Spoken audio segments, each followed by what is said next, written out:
পরিবেশ সুরক্ষায় কঠোর পদক্ষেপের অংশ হিসেবে দিনাজপুরের নবাবগঞ্জে অবৈধভাবে পরিচালিত ইটভাটার বিরুদ্ধে মোবাইল কোর্ট ও উচ্ছেদ অভিযান পরিচালনা করা হয়েছে।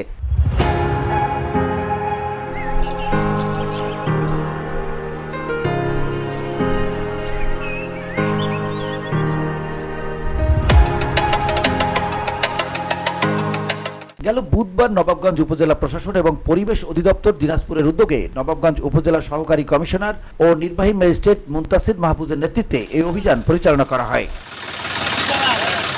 এই অভিযানে অবৈধভাবে পরিচালিত 2টি ইটভাটায় মোবাইল কোর্ট পরিচালনা করা হয়। ইট প্রস্তুত ও ভাটা স্থাপন নিয়ন্ত্রণ আইন 2013 মোতাবেক তলবকান্দি এবং মেসার্স এএসএম রামভদ্রপুর এই 2টি ইটভাটায় মোট 1.5 লাখ টাকা জরিমানা ধার্য ও তাৎক্ষণিক আদায় করা হয়।